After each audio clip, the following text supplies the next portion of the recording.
Hello, everyone. Welcome to today's presentation for Yapla Newsletters. My name is Mathieu. I am a Customer Success Manager with Yapla. I'm joined today by Isabelle, who's a Cherry-in-Chief for Cake Mail.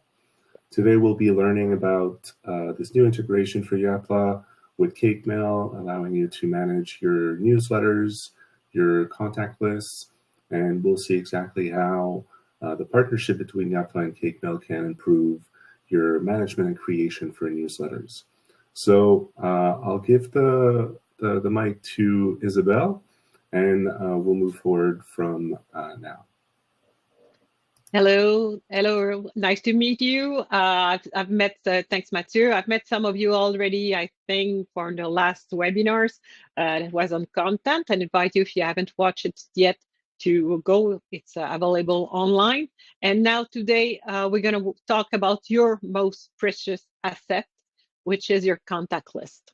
So we're going to talk today about something that is a bit more complicated, you'll see, but something that can be very, very powerful. So we're going to discuss about your contact list and how manage it and how you can grow it. So voila. So the first thing we're going to discuss is something that is very important, is how the contact are synced from Yapla to Cake Mail and what you need to do to make sure that everything is set up properly. We're going to discuss different type of permissions, law and best practice, list hygiene, segment and target, very precious words, and personalization too, very important. We discuss a bit of how to turn people into contacts and how to get more contacts. So first part is a bit more theory, and then I will go to the app to show you directly how to do those different things. So this is a precious slide that I'm using all the time to discuss the different type of permission, the list quality versus the relationship. So to the left, we have the double opt-in, which is the safest practice, the best practice you can have. What does it mean? It means when someone is subscribing, you send them an email to ask them to confirm their email. So you have a proof that they're the owner of the email and that the email is good and it's well written. So it can be something that is an issue. Sometimes you're filling a form and it's not appropriately filled. So by receiving this confirmation and filling it, they will confirm the value of this opt-in. The notify opt-in is almost the same thing. There's not the proof of the ownership because you just send an email to the email that has been subscribed to just tell them that they're subscribed to the list. Single opt-in, same thing without any confirmation. What is the risk there is if the person has entered her email address in a wrong way, they will never know that is not good because they won't receive a confirmation to tell them it's good or to ask them to confirm it. Opt-out, sorry, something that was done previously. Before, it's not a practice that is used anymore. There was a pre-checked thing that was giving the permission to use the contact, and it's something that is no longer used because it's considered a bit sketchy. If the person is not reading the things, is not seeing it, and then they realize they're on a list and they don't understand why. Affiliate list is sometimes you say, oh, I will send your to my contacts your information. It can be good. It's very, very delicate because those person, they don't know who you are. You don't have any relationship with them, so it might be difficult for you to create a real relationship. Rented list, purchase list, very dangerous. Those person can say, yeah, I have the rights, I have the permission to send to those person, and I have acquired the list properly. It might not be the case. So every time you're going to the right, you're entering something where there's no relationship, and you're in an area, a nonprofit, where you want to build. The first thing you want to build is a relationship. So obviously, looking to stronger and to strengthen your relationship with the person with whom you're communicating is something that will give you much more room than trying to communicate with people with whom you don't have any relationship. The permissions, they come with a timestamp. So like what we call the proof of permission. So the time they became member, the time they subscribe to a newsletter. So there's a permission and there's a date related to that. Registration, I talked to them. I talked, sorry about it, about the confirmation, the single, double opt-in. If there's a registration and someone opt-in, for example, to receive your newsletter, this relationship is unlimited. If it's based on a business relationship, for example, I'll go a little more in the commercial area and then I'll go back to the nonprofit. So the business relationship, for example, if it's someone who has participate in your service, you offer them a service, you communicate to them on behalf of their service related to this service, you have 2 years to get the permission if you want to subscribe them, for example, to your newsletter that invites them to other activities or to other services that you're offering. For nonprofit, there are some exemptions. If those are purely informative communications related to the mission, related to the information about some internal communication. If you have your minutes from the annual meeting, those are communications directly related to the organization, and that can be sent without a permission. If you're trying to provide them a service, trying to provide them something that is not directly related to your mission, your operations, the best thing would be to get the permission. And it's something that we strongly recommend all the time. It's a good idea to get a permission, and people will understand what they're subscribing to. So it's something that is a good idea, even though you're allowed to communicate with them. If you're starting to send, for example, a weekly newsletter, a monthly newsletter, having a specific permission for this is going to give you much more relations, strengthened relation. Canada, so I'm sure pretty sure you will hear already about the case law. So this is the law that regulates all the electronic communications.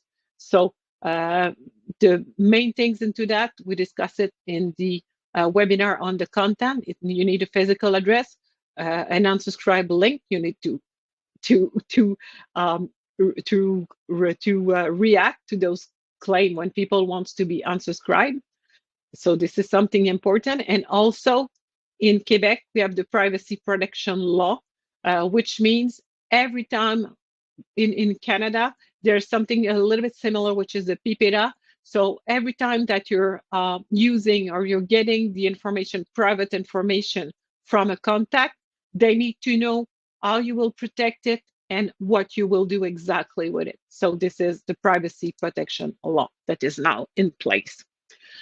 Once we have a permission, we manage the unsubscribe, we manage the complaints, and think about something as engagement. Engagement is the relation, the real relation the people have with your communication. So if they open the message, if they click on the link, if they react to your communication, the higher engagement you have, it's gonna help you go through all the different email providers' services. If an email provider is seeing that you're sending, for example, you're sending a lot of email to Gmail and none is open, they will tend over the months and the years to leave less and less of your email go through. So it's important to have to build an engagement. And if someone hasn't opened your emails for a couple of years, might be not the best idea to keep them on your list if they're not interested. You can ask them, re-engage with them. Do you still want to be part of my mailings? So it's a good idea to keep an eye onto this.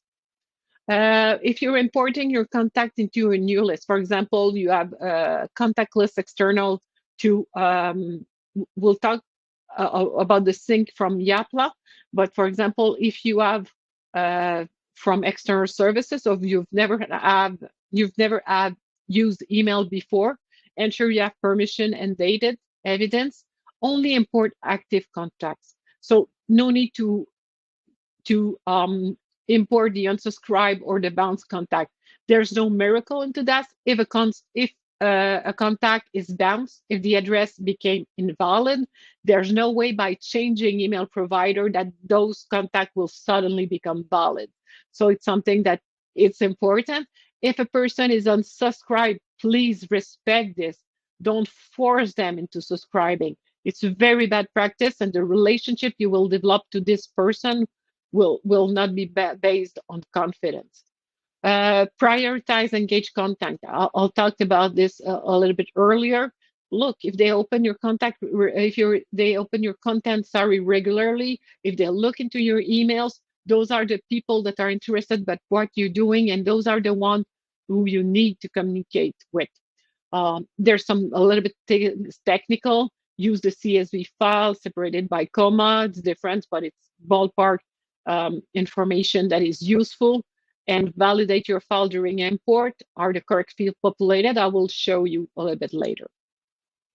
Be careful, typo. If you're adding or you're removing a letter in your, for example, if you're entering manually, you remove the M from com, you add a Z to com. If there's some space in the middle, those address won't be valid. The system won't correct them automatically. It just takes the data as it is. And if there's some space at the beginning of the end of cells, it will add some space, and so it won't work. Poorly managed accent in names. You know, in French and Spanish, we're using accent, and no email address should have an accent. So be careful about this. If you're making some events, for example, transform your participants into contact. Have some places there to invite them to subscribe to their newsletter, to your newsletter, for example. If they're not member yet, they might become member later. So have a list for those so they can subscribe and have an idea of the next activities that you're going to do, the next things that you're going to plan to do, information about your organization. So it might be a good occasion while you're physically in contact with them to have either an iPad, a computer, or just plain paper and things so they can enter their email address and get a little bit more information about you and what you're doing. If you're having members, for example, and you're having very formal transaction and then membership renewal and stuff, invite them. We also have a newsletter, by the way. Would you be interested to get a bit more? We have a list for our events. Would you be interested to receive those events over the year? So by segmenting those lists and direct the content that is interesting to the people, you will get more interest, more reach, and more interaction. You can add your sign-up form. This is a sign-up form for CakeMail, but with Yapla, you also have sign-up form. Don't forget to put them on your website if you have a website, so you can get some more sign-ups. So they can get started by your newsletter, can start by a little bit of information on your organization, and then be transformed into membership. Be careful on forms. Don't ask for too much personal information. First name, last name, company, if it's relevant. Don't start to ask them about their yearly revenue, especially upfront. Be at their place, feel it. You will know that whenever we're asked upfront by someone that we don't know, by an organization that we don't know too much personal information, we tend to less be giving of this information. So start by the most important thing, and then you can ask them later if you need more of this to segment, for example. Explain how you'll protect the information and what the use you'll make of it. I'm taking again the example of the newsletter. If you're sending a newsletter, say it clearly. I will send you a newsletter every month or every week, and stick to what you've announced. I don't know if you've ever lived that. I've subscribed to a newsletter. I was receiving news monthly, and then I start to have like a daily news about them. And so I was feeling very upset about this because it's not what I signed up to. So again, working in the level of the confidence with the person on trust. This is trust. You have person there. They're giving you, their personal information. So it's the trust that you're building with them. You can gather information to personalize your content. I was asking about the first name is something that you can add after in your communication to make them more personal. Segment and target. I have examples here. For example, you're having an organization for the rescue of the pets. You can ask them upfront, do you like dogs? Do you like cats? Do you like both? So whenever you have new information about one of those or both of them, you can direct your communication and target them to the person that are interested too. If you're having something, you're making activities in your community, if you're having activities for older people, third age people, or for young families, they might be, some of the activities might be for both, but some of them might be for only one group. So if you have upfront this information, it's interesting to target them and send them the right content. Are you more interested in activities for 68 or 78 plus people? Are you more interested in sport? Are you more interested in activities for young families, for kids lower than 5 years old? So you cannot ask a direct question or more personal question, but just so you have an idea of what they like. And now I will show you a little bit of demo on how we can do that. But first, I will leave the room to Mathieu, who will explain you how the contact I sync from Yapla to CakeMail. And I know this is something that is very important. Thank you. Yeah, I'll share my screen.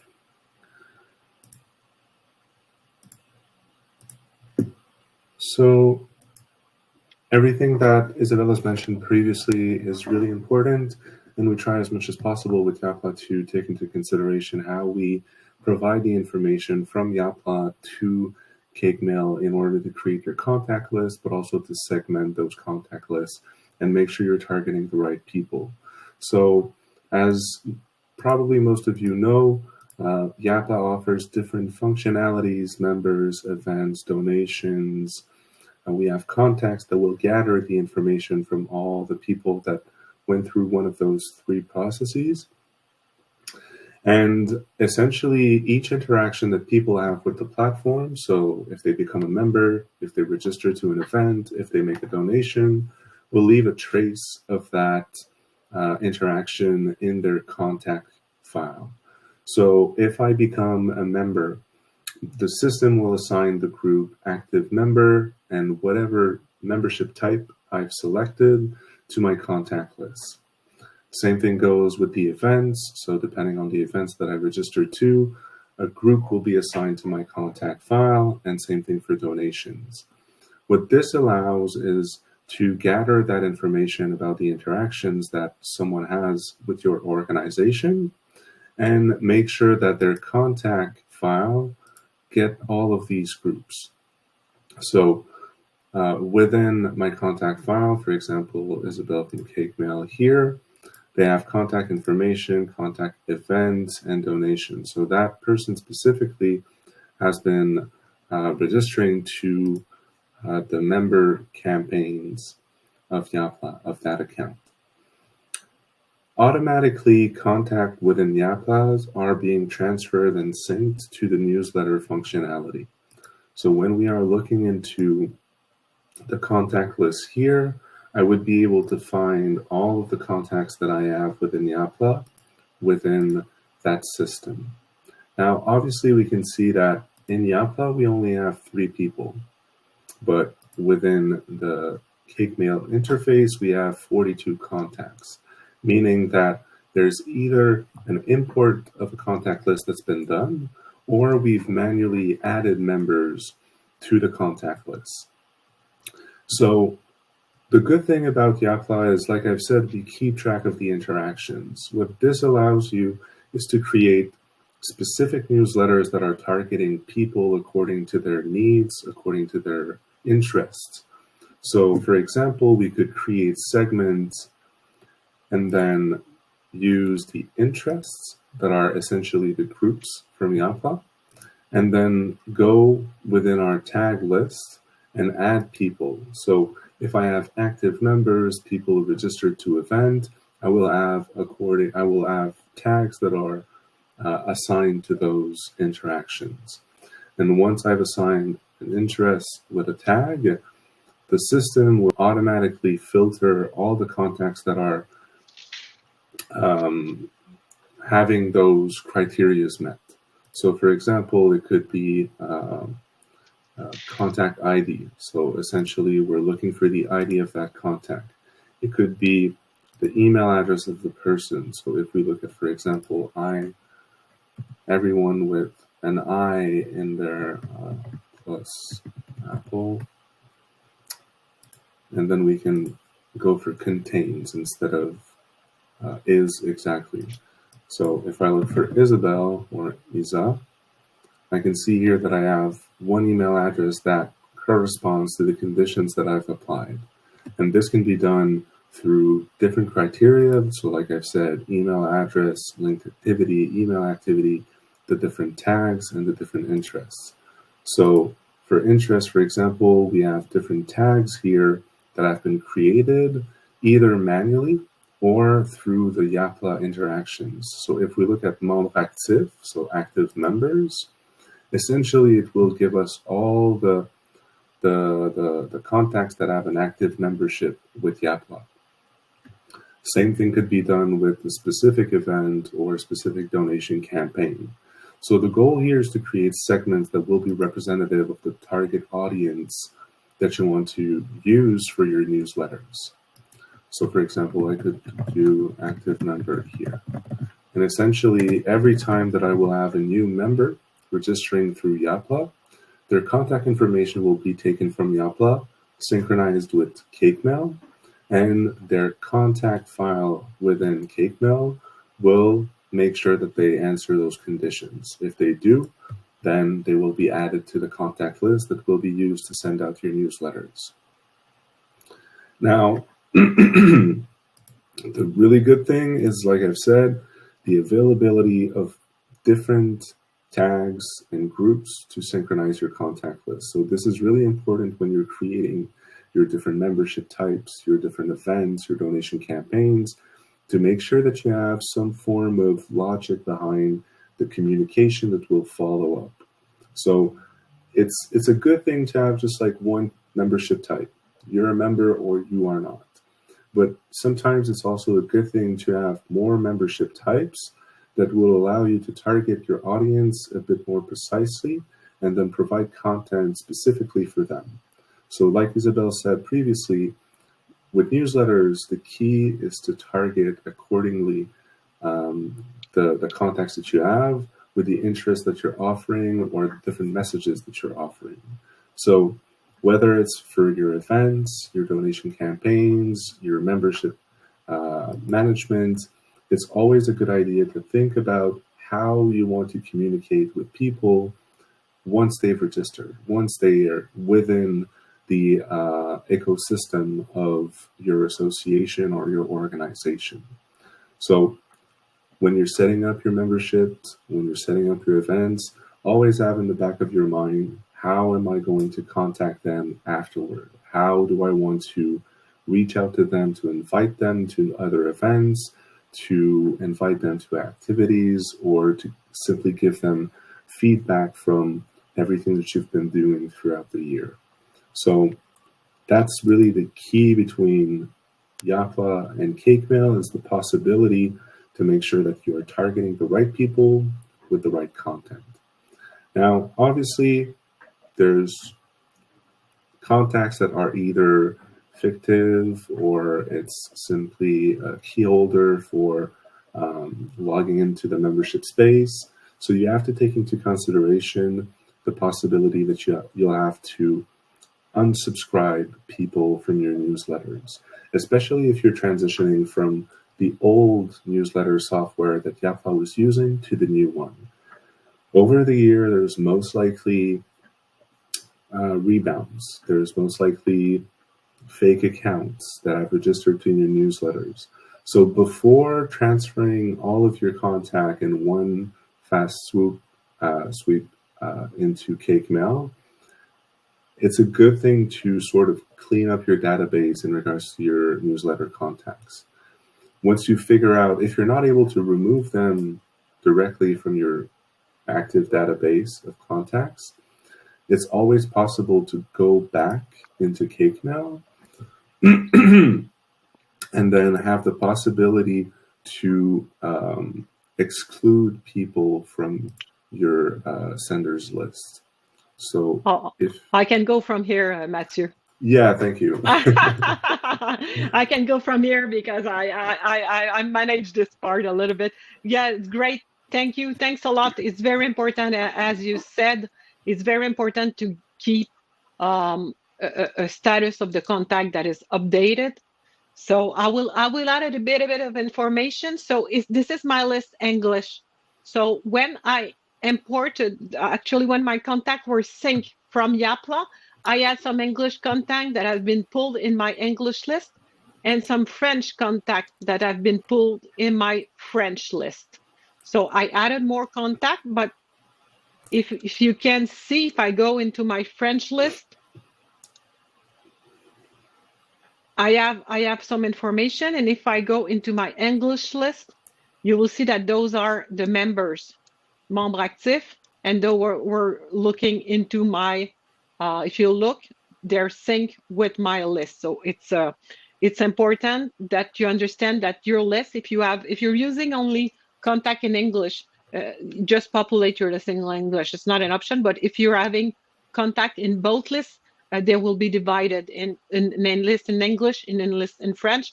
Why? Because it's always a better idea to address people in their own language and to manage them. If you're sending them some system email, they will be sent into their own language. So this is the part for the I will go. If I can just add in regards to the language.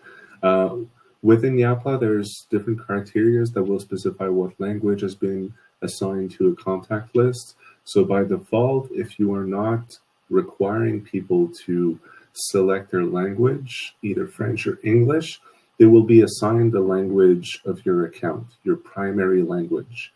Now, if you have a website and you're still not asking for them to provide the language they would like to receive the communications in, it will use the interface of the website that they're using. So if they're consulting their website in French, they will be assigned a contact in French. And if they're using the website in English, they will be assigned to the English contact list. Now, the best practice would normally be to ask for that question if you know that you will be dealing with both English and French speakers through your communications. But by default, there are safeguards that are allowing us to assign a specific language to your contacts. Exactly, because this is the only way we have to assign a language, actually, is the language that they're using while interacting with you. Perfect. So here I have the information about the contact, and I will use a little bit a bigger list just to discuss to keep on working on the tags that Mathieu was mentioning. So I will just explain to you. So here is a big list, and when I imported, I had some tags that were there. So active member and Troc de Biscuit and VIP. Those were my assigned from Yapla. But you see, I have other content here. So I will explain to you how we can add those tags to your contact. I will just select a few of the contacts just to show you that when I'm selecting contacts, either one or maybe many, sorry, I have actions that are opening here.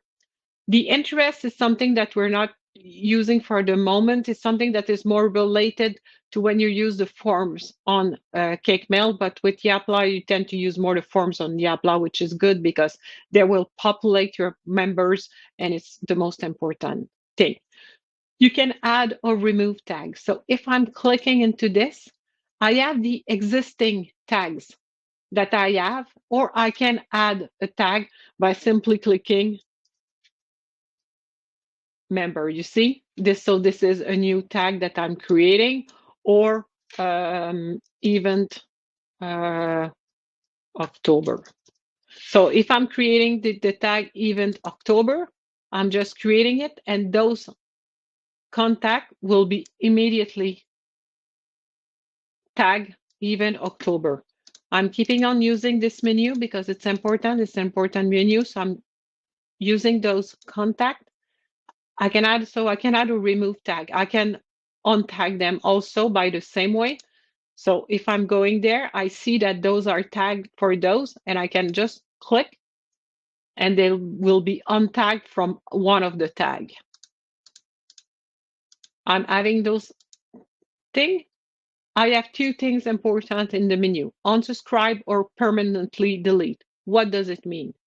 If you unsubscribe someone or many people, those person will remain on your list as unsubscribe, but they will show up. Why it's important? If you have any story with them. If you want to keep this a story because they interacted with your contact, you want to know, you want to keep it in terms of a story, you can keep them as unsubscribe. In other way, if you want to delete them, it's also possible. What will happen? We need you to confirm, because deleting, there's no way back if you delete them. So if I'm deleting those contacts, they will disappear from my list. So they're no longer there. So I'm losing also the information about this contact. If I'm clicking, for example, on this contact, I have all the information. So this is a contact that is unsubscribed, but I will have, when I will send them campaigns, I will have all the interactions that have been done with this contact. So it's tagged, the emails that have been received, the opens, the click on what they've clicked. So this is very interesting to keep those data if it's important to you. And here is the activity for the contact. So they subscribe on this day, they update their information here that has been updated because I was adding some tags and removing tags, and then they are subscribed today at 2:30. So this is all the information I have for the contact. So whenever you choose and you're moving here and you're picking some things, it's very important to add or to remove, to make the difference between unsubscribe and delete, especially delete, because there's no way back. Mathieu talked about the suppression list. For example, if those contacts were unsubscribed on my previous, I was using Yapla's previous emailer, and they unsubscribed, I imported them here, and I manage well. Someone just make an error, they're unsubscribed, but I feel very bad about sending them more content. What I can do, I can add them to the suppression list. What is a suppression list? The suppression list means you're not allowed anymore to send them. And even though they're still in your list, because they still show up in your list, I will show you what's happening. If I go into this is the menu of my account. So this is my account usage. This is my information.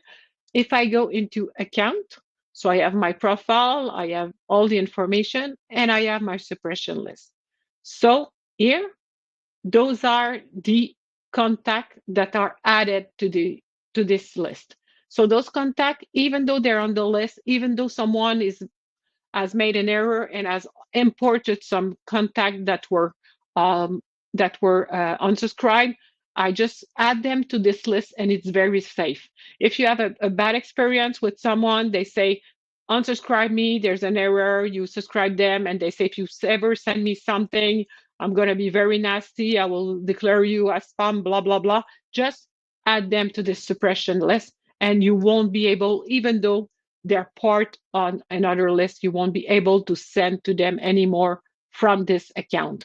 So it's a very safe way to avoid sending emails to people that you don't want to send. In terms of users here, since I'm in the menu account, you can add some other users. to use for this account. So for example, if you have help from someone to manage your email, you can just add them into this menu. They don't have access to your Yapla content, but they have access, to your CakeMail account. The senders are the person that are sending the content. So the from for the moment, everyone is sending from noreply@yapla.com. If you have your own domain, we strongly recommend that you use your own domain. Why? Because it's gonna keep the brand coherent all around the experience. If you're using your domain, you need to authenticate it. It's a bit complicated. You have to click on it. You have the information. You have to send them to your IT person. We're here to help. If you have your own domain, we can help you totally, so you can use your own domain and send from your own domain. So same thing, tracking domain, it's another level again. And here's the suppression list. So in this menu, this is the most, I would say, interesting thing related to the contacts. So I have my contacts. So I see here by default, my contacts are active. If I'm removing the filter by default, my unsubscribed contact will also appear on the list. I can also import some contact.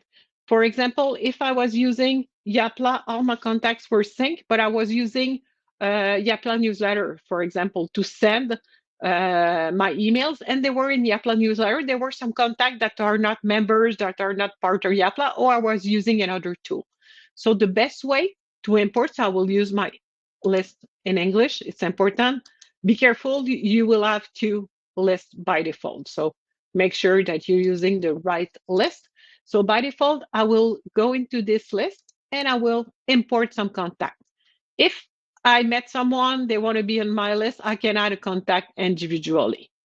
So I just have to enter the values that are important. There's a lot of values there. Why? Because this is the import from Yapla. So you have all the information from Yapla in the list of attributes.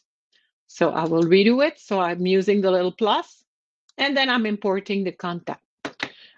In my list in English, I can create in this place a tag. For example, I made an event in September or October, go for October, event October, and I got many people that have been present to this event, and they've signed up on paper, so they're not part of my regular list, but I would like to add them because I would like to send them information about my future events. So I created event October on my list Yapla. So everyone that I'm importing here, they will be tagged with this tag. So I'm using the, oh, sorry, I did it a little bit quick. Import contact, I will redo it, select a segment. My segment is already created, so even October, continue. So there you can use a CSV file, so an export from an Excel sheet or Google Sheets, or you can copy and paste. I love this, I'm visual, I love this, so I'm going here.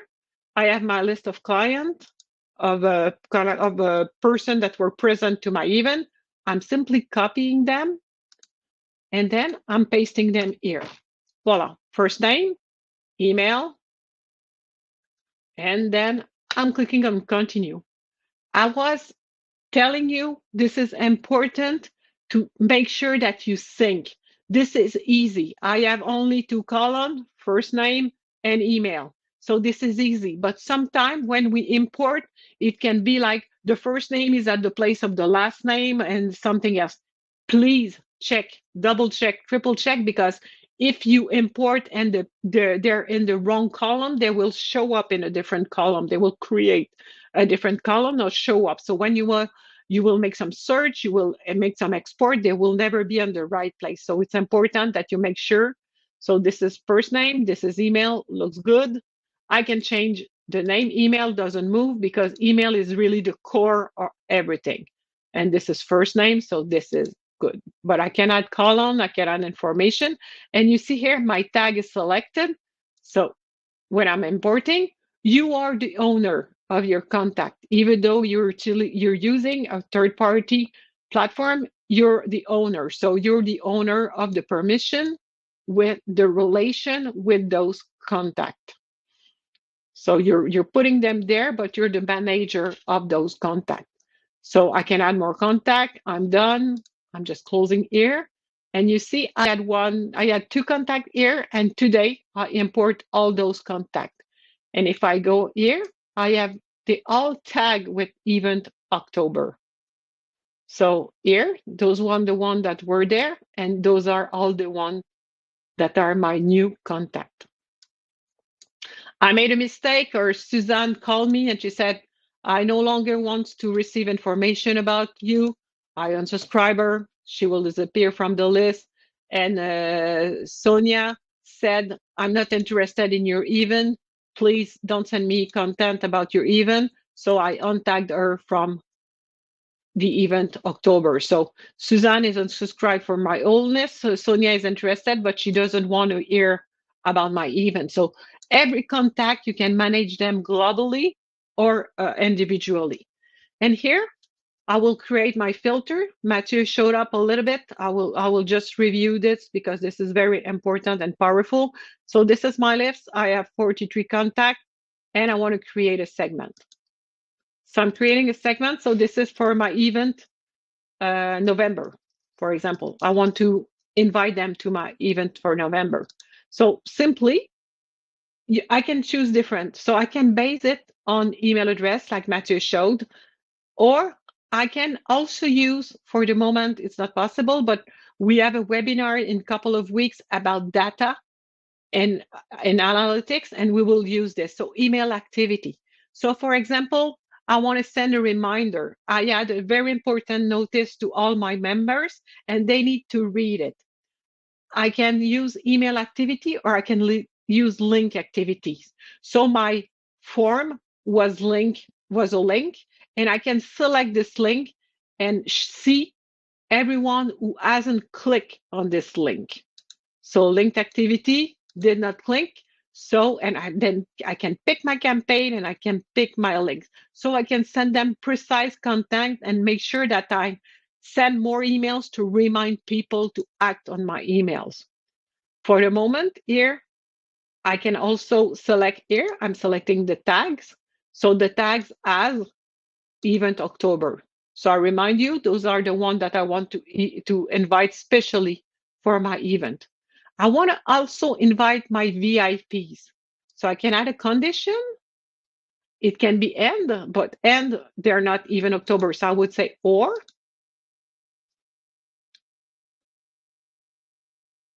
So the tags as VIP. So you see my number of contact here displays the number of contact that's going to be in my group. I will show you, I will remove the VIPs there. So if I remove the VIPs, I have my contact as event October. And then I remove condition, the second condition. I'm sorry, I've done it right. I haven't done it right, so I will just tags as, choose a tag, event October. So you see, I have my 40 contacts that match this condition. So this is something that I can use either for creating groups of multiple different contacts, or a group that has all the criteria that I want. So if I would pick, for example, VIP and something, my group would be much smaller. So I save and exit. So this is my list. But when I create a campaign, I will just go into my campaigns. I will use an old draft just for the demo, and I will open the draft. And when invitation to my event, this is the title of my campaign, invitation to November event. So here, it's sent from Yapla. I will change for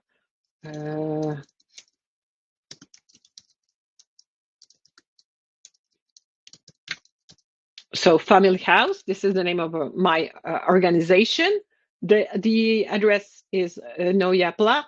Be careful. I always tell people, don't forget, change the reply to email address, because if not, they will get lost. No email will go to the no reply. So if the people are replying to you, you will use it. You will lose it. So it should be, for example, our house, for in this case, at gmail.com. So to make sure that I receive if anyone is commenting. And I'm sending it to my list. And my segment is event November.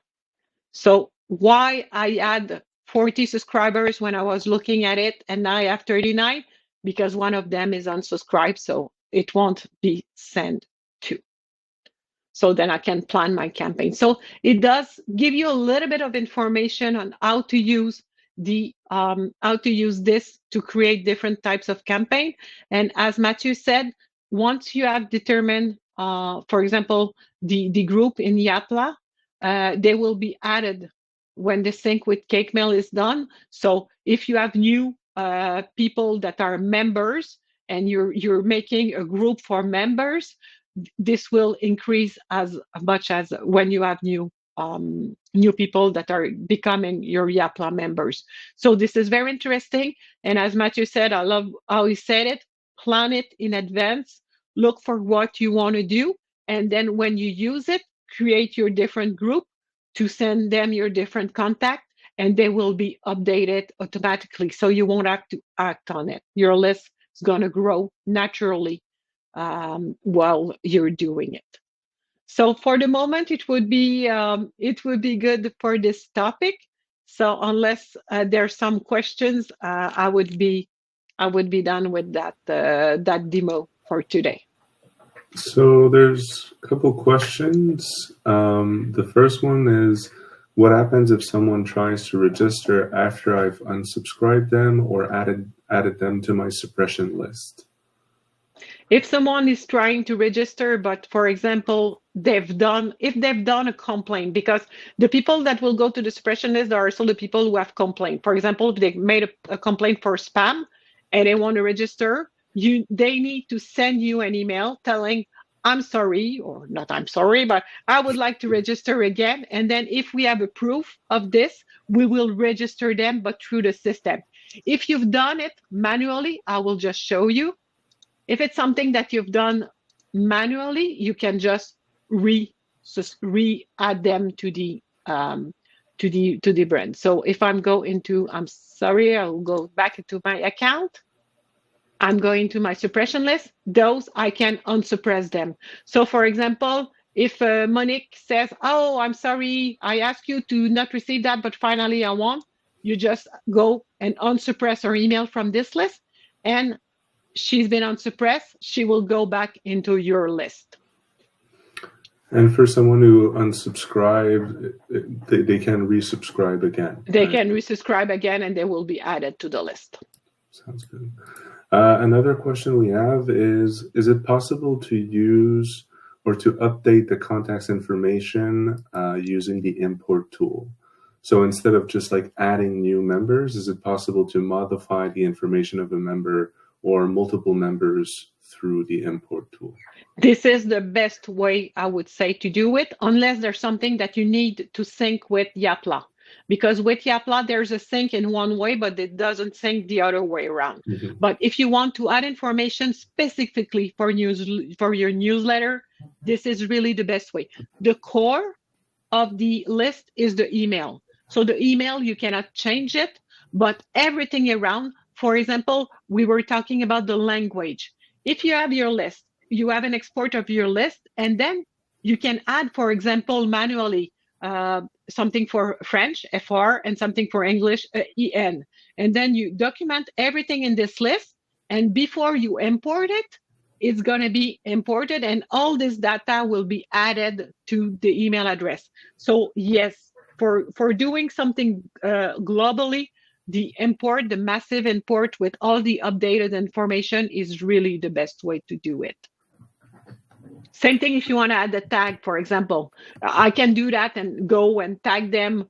But if I have my list and I just say, okay, so this part of the list, I want to add them all this tag, I just have to re-import it, add this tag, and all this list will be updated. So totally very, very good practice, but be assured that the information won't go back to Yapla. So you need to make sure that this is only things that you need to do to manage your email. Perfect. That's about what we have in regards to questions. Perfect. Wonderful. Thanks a lot, everyone. I just make a little bit of advertising. We have 2 more webinars that are coming. One in a couple of weeks. I don't know when. Maybe Mathieu can give the info and post the info about it. Something about the analytics. So what is a bounce? What does it mean? What is a hard bounce? What is a soft bounce? What does it happen? What does it happen to my list? So you will have all the information and how we can create campaign based on those data. I was telling a little bit about this on how to create campaigns on reaction, and there's something more coming on automation also. So I hope that you've enjoyed that. You learn a bit, you learn a lot maybe, and I invite you to explore. When it's the part on content creation, I always say go free, have fun. There's no risk. For the list, it's a bit more tricky. You really don't want to lose those precious data. So if you have any question, you can contact Yapla team. They can help you. You can contact also the Cake Mail team, and we'll be more than happy to help you with this. We know this is your most important asset. This is what differentiates you from the rest. Those are people who are trusting you with their data. So be careful with their data. It's a very, very important thing to manage with a lot of care. Yeah, and the next presentations for Yapla and Cake Mail will be in November. So the first one will be early November on the 7th, if I'm not mistaken, and the other one will be on the 28th. So if you're interested in knowing more about how Yapla and Cake Mail can work together to help you better communicate with your contacts and your community, be sure to tune in, and we'll be more than happy to see you again. Thanks a lot, everyone, and thanks a lot, Mathieu, for the invite and the real great and interesting comment you've brought to the conversation. Well, thank you, Isabelle, for showing everything you know about Cake Mail. We'll definitely make use of it. Have a great day, everyone. Thank you. Bye. Bye.